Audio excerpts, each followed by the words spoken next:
Kelly back in the mix. She is the author of the Declassified Substack, which you should go check out. Go subscribe to it. Doing a lot of work on the lawfare, the J6 defendants, and more. She's in D.C., and my understanding, Julie, is you just left the courthouse. What were you there for, and what is the latest of the ongoing lawfare against Donald Trump? Hey, guys. So I was there this morning. This is the first hearing in more than 10 months in Special Counsel Jack Smith's January 6th related indictment of Donald Trump. Of course, the proceedings have been on hold as Judge Tanya Chutkin's immunity opinion, which denied the president immunity from criminal prosecution, moved through the appellate court and then, of course, the Supreme Court, which came back on July 1st with its landmark opinion in Trump versus the U.S., outlining basically three separate buckets of immunity. So now that the Supreme Court handed that down, Jack Smith had to address it in his old indictment. He cut 9 pages from it because the Supreme Court said all of Donald Trump's communications with his Department of Justice were, of course, well within his core powers, constitutional powers. So Jack Smith had to cut 9 pages. He dropped a co-conspirator, Jeffrey Clark, who was with the DOJ at the time. Jack Smith filing a superseding indictment last week and basically restarting the proceedings, and that was the basis of this hearing today, what the next steps will be in this case. Julie, this is all chaotic. I think it's hard for people to follow. I mentioned earlier I want to hit this one, and I will come back to D.C., but I'm sure you saw Fani Willis and Nathan Wade together again, showing up at Fani Willis's daughter, I believe, was arrested for a traffic violation. And Nathan Wade, who supposedly isn't involved with Fani Willis anymore, she testified under oath that their relationship was done. Now maybe they rekindled that romance, if you want to be kind to her, and so she didn't lie under oath. But I thought it was really so into the soap opera here. Well, I mean, look, reunited, and it feels so good. Come on. Yeah, all you had to do was not sleep with the person that you hired to try to put Trump in prison, and that case may well have been able to go to trial. I mean, it's really, the incompetence is kind of amazing. But I thought it was emblematic of sort of the incompetence that has existed, whether it's Jack Smith getting the case tossed in South Florida, having to do a superseding indictment, and now Alvin Bragg, Fani Willis. We also have, in addition to what's going on with Judge Chutkin's courtroom, and I'm going to ask you about her mindset, what do you think's going to happen with Judge Merchan?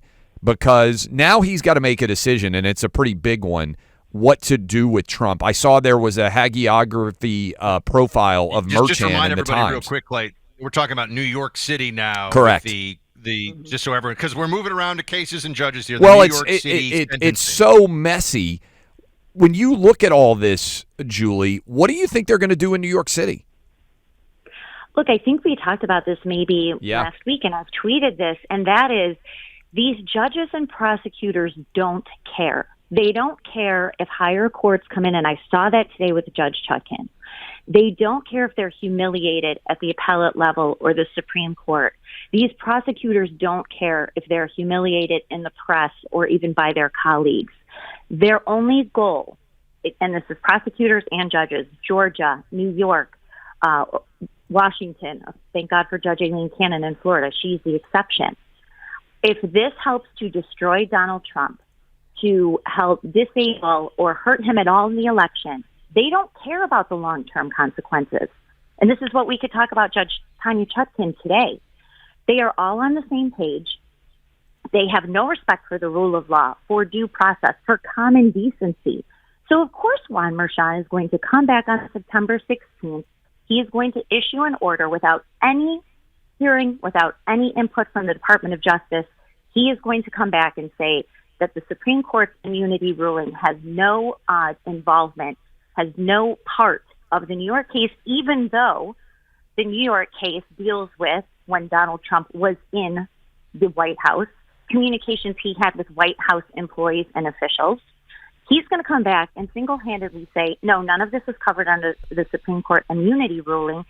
And 2 days later, it won't even be enough time for Donald Trump's lawyers to file an emergency appeal. Any immunity decision is automatically appealed, and it puts the proceedings on stay.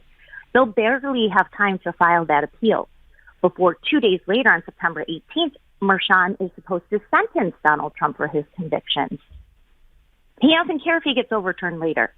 These judges do not care. That is the frightening aspect of all of this. And so you cannot expect good behavior from Fani Willis or good behavior from Juan Merchan, or even just do your job the way that we expect you to. There's no consequences for them. And even long term, if they're overturned by the courts, as I said, they don't care because their short-term goals will have been achieved. Prepare for Trump to be sentenced to prison on September 18th was the article that Andy McCarthy wrote up at Fox News. What do you think about that, Julie? I mean, you're kind of leading up to it, but I feel like, do we need to say this out loud? Do you really think that Judge Merchan is willing to do that? I mean, I think we've discussed this before. You can't put anything past him because he has acted so badly. Of course, totally compromised with his daughter's involvement in Democratic politics, made at least $13 million while her father was presiding over the Trump case, raking in at least $13 million from Trump-hating Democrats, including Adam Schiff, and then placing a gag order on Donald Trump where he can't even make public statements about her. And then you had the federal court, a judge, also deny last week Donald Trump's move to remove the case from a state court to federal court where it belongs, because this deals with federal conduct now. It deals with the Supreme Court ruling. You had a 90-year-old Clinton judge who probably didn't even read the Supreme Court immunity ruling, probably didn't even read the motion to move it from state to federal court, immediately deny that. I mean, Donald Trump simply cannot get any relief from any of these judges or prosecutors, except, of course, Judge Aileen Cannon, who dismissed the documents case in July based on the unconstitutional appointment of Jack Smith. But in any other scenario here, in any of these trials, and this extends to the J6ers, and we could talk about this later, these judges and prosecutors have no respect for the rule of law, for the Constitution, for due process rights. They are all just partisan actors, and they are setting very dangerous precedents in the process. You mentioned the January Sixers. It seems that despite the Supreme Court ruling about an excessive use of a Sarbanes-Oxley based charge to try to put people behind bars for as long as possible, that most judges are not really applying the Supreme Court precedent in a way like they should, in my reading, in a beneficial way for most Jan 6 defendants. With that in mind, I know Trump has talked about pardoning many of those Jan 6 defendants. Do you think he will? Do you think he should? And I don't mean everybody. Some people legitimately attacked police officers. They engaged in actual acts of violence. But grandmas with selfie sticks who walked into the Capitol and got charged with crimes, I mean, you would know better than me, Julie, but I would think 95% of these people, that there's no doubt Trump should pardon them if he's elected. Absolutely. And I think the lowest hanging fruit would be those who are convicted of the misdemeanor offenses, because those simply have never been applied in a federal capacity to any political protesters in Washington. Those people, all of them, and this represents the overwhelming majority of cases, are just these 4 federal misdemeanors. All of those defendants should be pardoned. Then, of course, you go to those who were convicted or pleaded guilty to the 1512c2 obstruction, what you were just referring to, again, overturned by the Supreme Court in June. All of those people should be, of course, pardoned for that. I would take it a step further: civil disorder, other nonviolent offenses, those people should be pardoned as well. Then you could separate out people who attacked police officers. Now, is throwing a water bottle attacking a police officer that should land someone in prison for 6 years? So what I think the next step is to look at that batch of defendants and then compare that to similar cases in Washington, D.C., where you have people who attack police officers all the time. We just saw this in the pro-Hamas demonstrations a few months ago, attacking federal police.